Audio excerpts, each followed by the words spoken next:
Véritable success story de la radio Espace Guinée, les grandes gueules, détentrices des meilleurs scores radio en Guinée, de la meilleure émission talk show, a donné le créneau horaire du départ au bureau et du retour à la maison, récoltant depuis des années consécutives le titre d'émission la plus écoutée en Guinée, toutes catégories confondues. Un grand total de plus de 5 millions d'auditeurs ont été fidèles au talk show Les GG, diffusé jour après jour sur toutes les stations du réseau Adafo Média de 9h à 10h30, un exploit qui restera longtemps dans les annales de la bande FM en Guinée.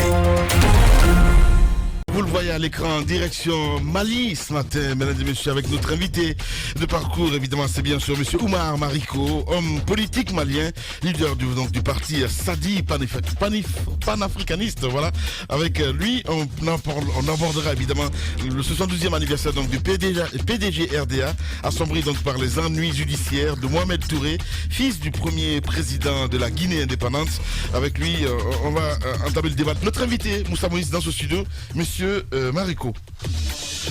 Bonjour. Un habitué de la Guinée, il est devenu finalement un Guinéen, ce homme politique malien. Depuis une longue date. Depuis une longue date. Alors nous allons commencer par ce qui fait l'actualité. D'abord, c'est la condamnation du couple Touré du côté des États-Unis pour traitement pour esclavagisme à l'encontre de leurs domestiques, dit-on. Ça ne fait pas du tout plaisir à son parti politique, le PDG RDA. Vous aussi, vous vous élevez contre cette condamnation. Quelles sont les raisons ? C'est assez simple. Les raisons sont assez simples. C'est sans commune mesure. Ouais. C'est un conflit culturel, en fait. Et je pense qu'ailleurs en Guinée, si la situation se passait en Guinée, on aurait traité ceux qui ont formulé la plainte d'ingrats, compte tenu de la manière dont ils sont rentrés dans cette vie, pas comme domestiques, mais c'est un parent. C'est une cousine, une femme de Mohamed. Ouais. Alors donc ici, c'est comme ça que c'est vu. De l'autre côté, nous avons quand même remarqué quelque chose d'assez extraordinaire. C'est que nos concitoyens qui vont à l'extérieur ont pris une certaine habitude de ces pays-là à avoir de l'argent facile, avoir un positionnement facile et avoir de l'argent facile. Ouais. Et on se souvient exactement d'une femme qui a noyé la vie de politique de Dominique Strauss-Kahn. On se souvient aussi que pour ce qui concerne le Mali, vous allez dans les foyers, vous allez voir les Maliens qui se plaignent à longueur de journée sur leurs concitoyens parce qu'il y a un système qui casse leur vécu socio-culturel. Pour vous, c'est un complot ? Pour moi, c'est un harcèlement. Harcèlement. C'est un harcèlement. Ouais. Parce que quand on n'est pas souvent on entend ces mots complot, oui, encore quoi, trahison. Oui, mais complot, je peux parler d'ingratitude. D'ingratitude. Mais c'est pas ingratitude de la part de qui quand on sait que les États-Unis, vous parlez tout à l'heure de culture, ces pays-là ont leur culture à elles, ont leur manière de vivre et leur système judiciaire, leur manière de voir les attitudes des uns vis-à-vis des autres et de les juger à l'aune de leurs lois. Nous aussi, nous avons les mêmes. C'est pas un fait c'est pas fait en Afrique, ça s'est fait aux États-Unis et les États-Unis sont contre la manière dont ça s'est fait. Alors, quand vous parlez de complot, vous parlez de complot de la part de qui ? Mais écoutez, vous allez vite en besoin. C'est vous qui parlez de complot maintenant. Vous avez parlé d'acharnement.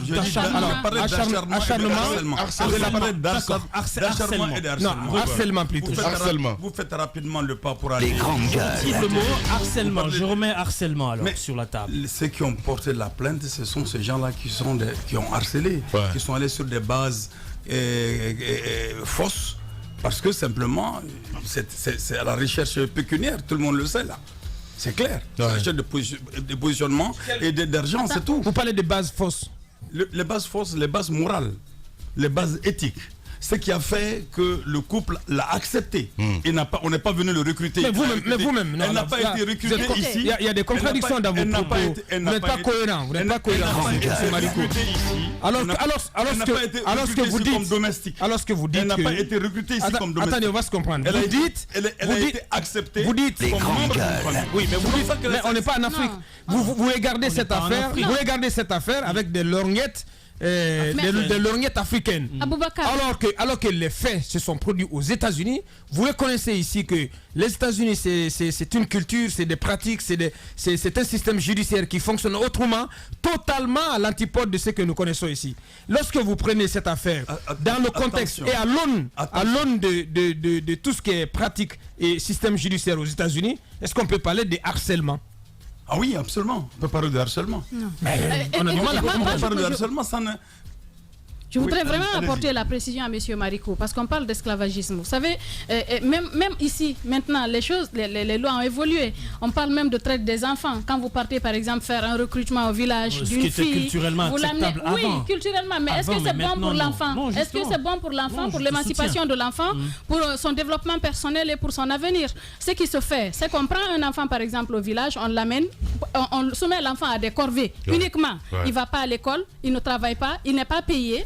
Et c'est pour dire à M. Marico, oui, nous sommes aux États-Unis, je ne me réjouis pas du tout de cette condamnation. Alors là, pas du tout, mais je voudrais dire que le contexte a changé. Aujourd'hui, même en Guinée, ici, il y a 2 jours, nous étions sur un dossier comme ça, où une fille qui a été recrutée au village et amenée dans une famille, les enfants de la famille vont à l'école, mais la fille, elle ne va pas à l'école et malheureusement, elle a été brûlée, elle fait les corvées de la maison.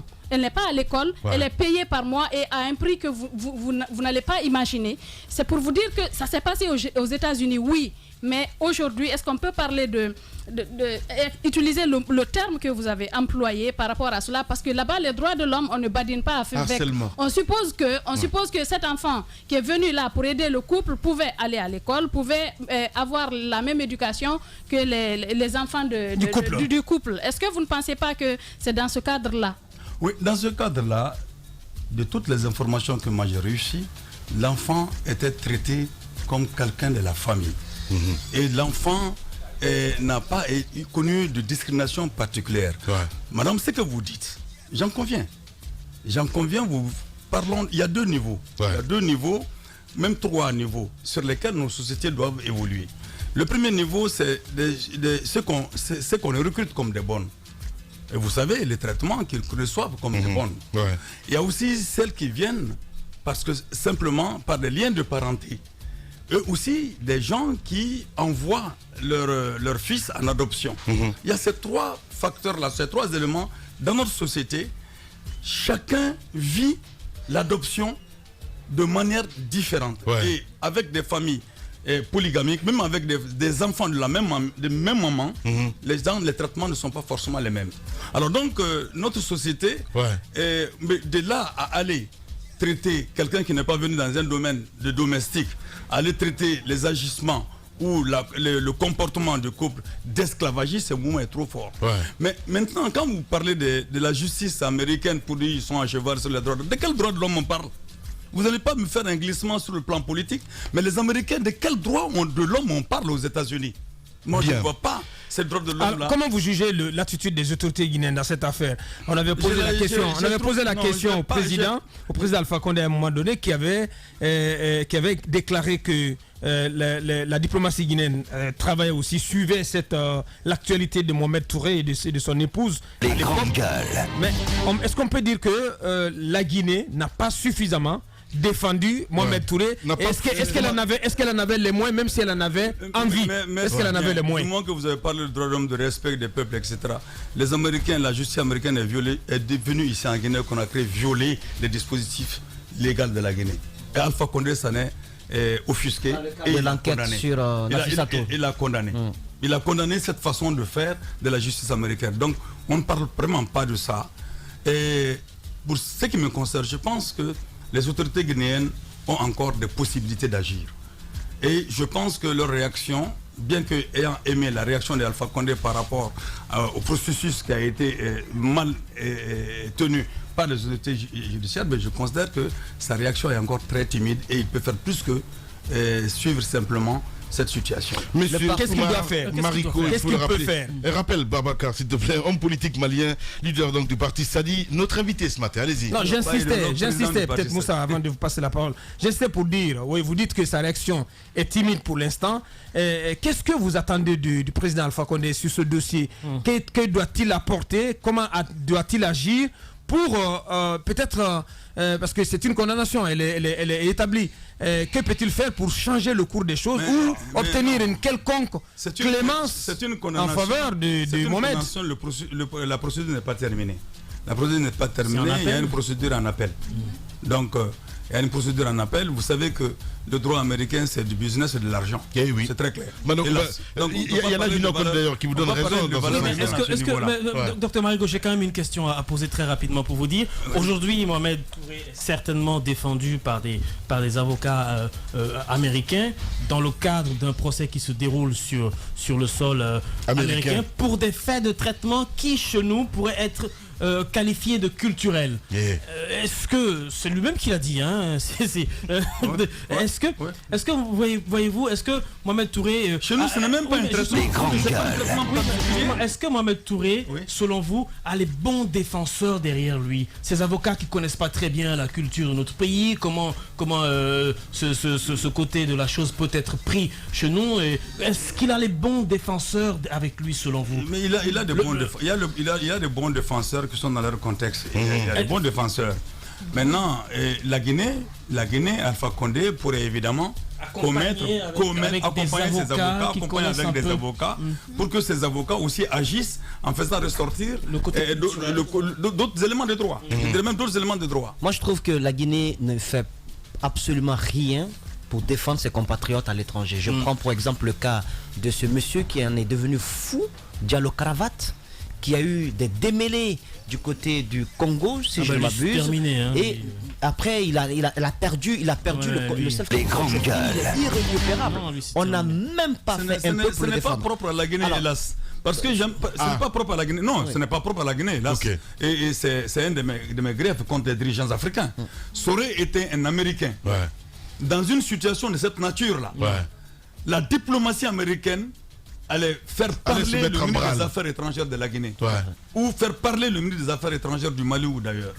Mais nos dirigeants africains, et malheureusement le grand frère, m'a surpris et désagréablement par rapport à cela, parce que je le connais, je connais sa façon de parler publiquement, et assez timide dans cette histoire-là. C'est pourquoi quand on évoque en ce moment la théorie du complot, ne me faites pas franchir un pas, mais je me pose des questions. Si ça glisse, vous êtes tout seul. Parce que le PDG parle d'une sorte d'impérialisme occidental qui souhaite donc étrangler le couple Touré.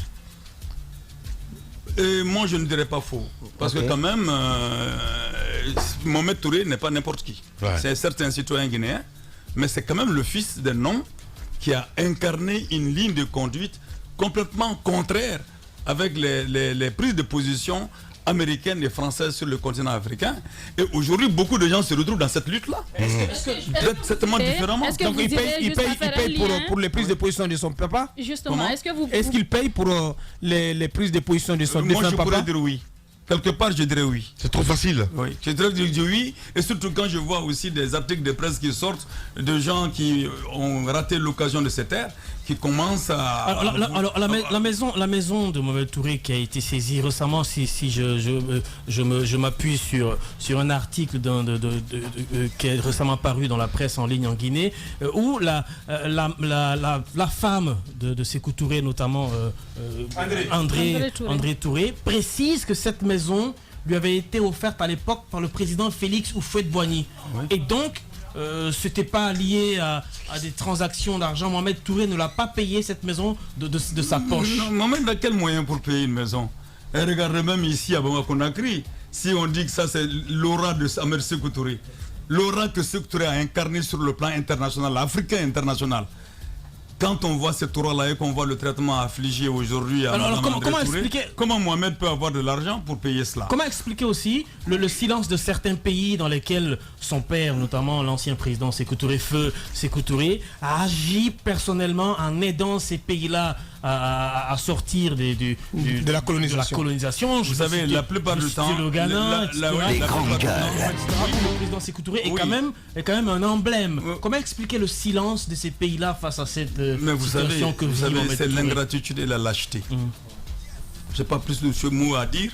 Parce que quand je vois le président ghanéen qui, chaque fois quand il vient en Guinée-Conakry, il va chez André Touré, il va regarder la maison où dormait Kwame Nkrumah, et devant une situation de cette nature-là qui n'agisse pas, pour moi, c'est vraiment du populisme que de se rendre au chevet de la famille de cette manière-là. Et quand on voit les Guinéens et se taper la poitrine comme quoi la Guinée est fière, et nous étions tous fiers de la Guinée de 1958, un homme l'a incarné. Cet homme, sa progéniture mérite quand même une autre protection. Surtout, Mohamed est différent de tous ces enfants de chefs d'État africains pour n'avoir pas vécu les délices d'un quelconque pouvoir. Au contraire de délices, Sékou Touré n'en a pas connu. Regardez les enfants de nos chefs d'État africains actuellement, même des chefs d'État européens, regardez-les, ils n'ont pas la même vie que Mohamed Touré.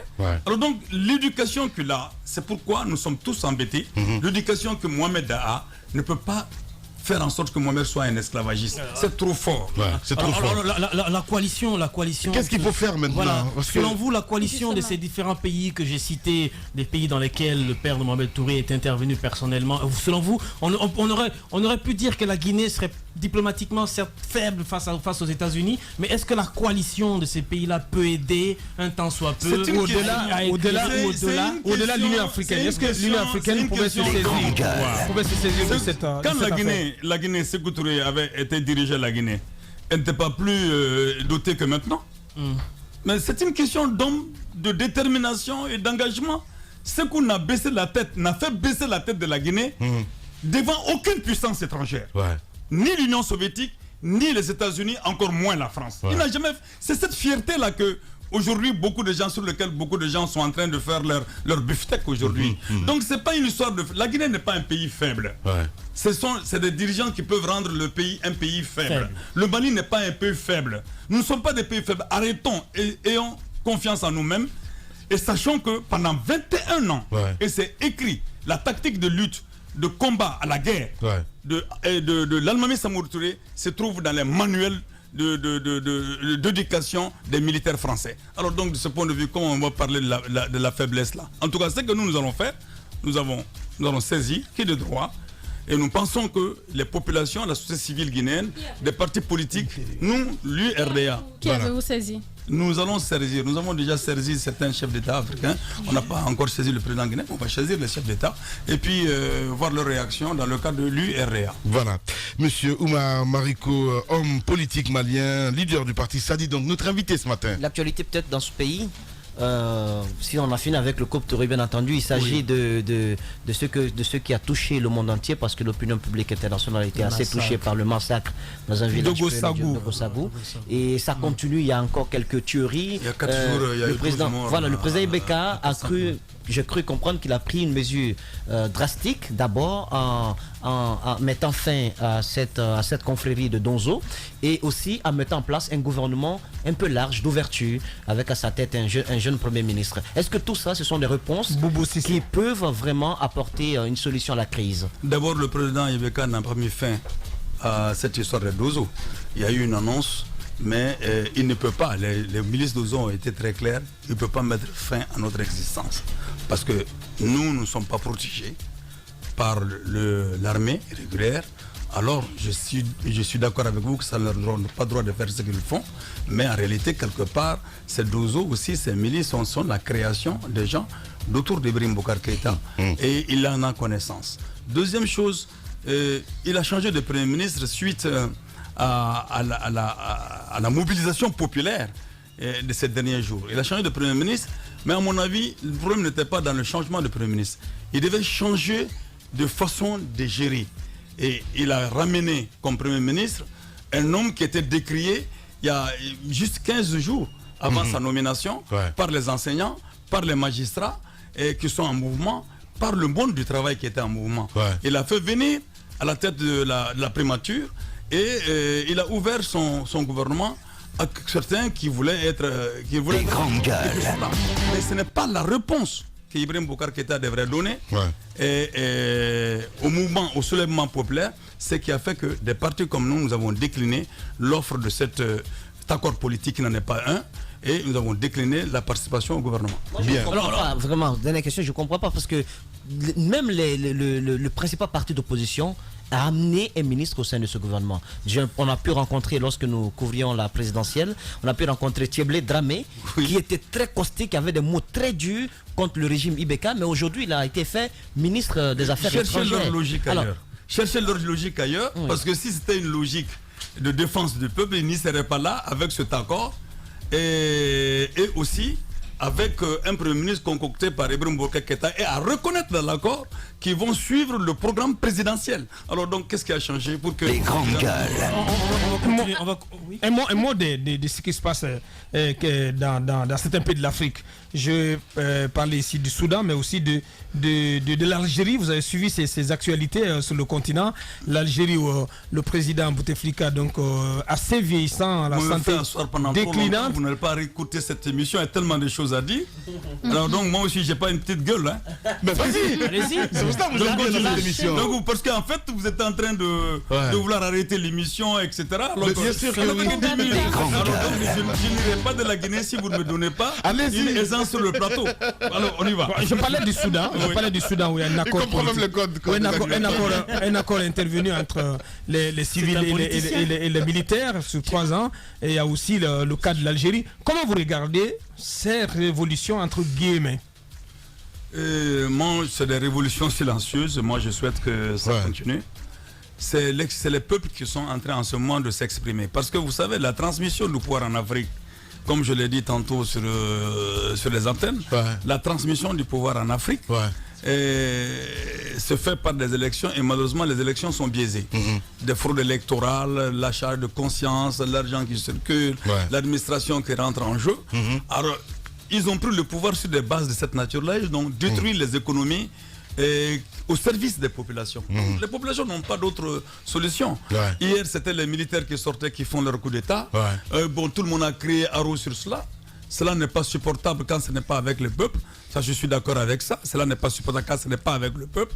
Alors donc, ce point de vue-là, tous ces mouvements qui se passent en Afrique aujourd'hui, mon grand souhait, c'est que ces mouvements débouchent plutôt sur des changements réels dans la vie au quotidien des citoyens. Alors donc, oui. Les grandes gueules. Aujourd'hui, vous avez certainement dû suivre l'actualité. Il y a plein de mouvements aussi qui naissent, des mouvements pro-anti-troisième mandat, des mouvements pro-anti-révision constitutionnelle. Qu'est-ce que vous en pensez? Est-ce que vous pensez qu'on a besoin de vivre une telle situation après ce qu'on a vécu en 2010? Est-ce que vous entrevoyez un meilleur lendemain pour la Guinée? Bon, peut-être on a un voyant dans ce studio. Moi,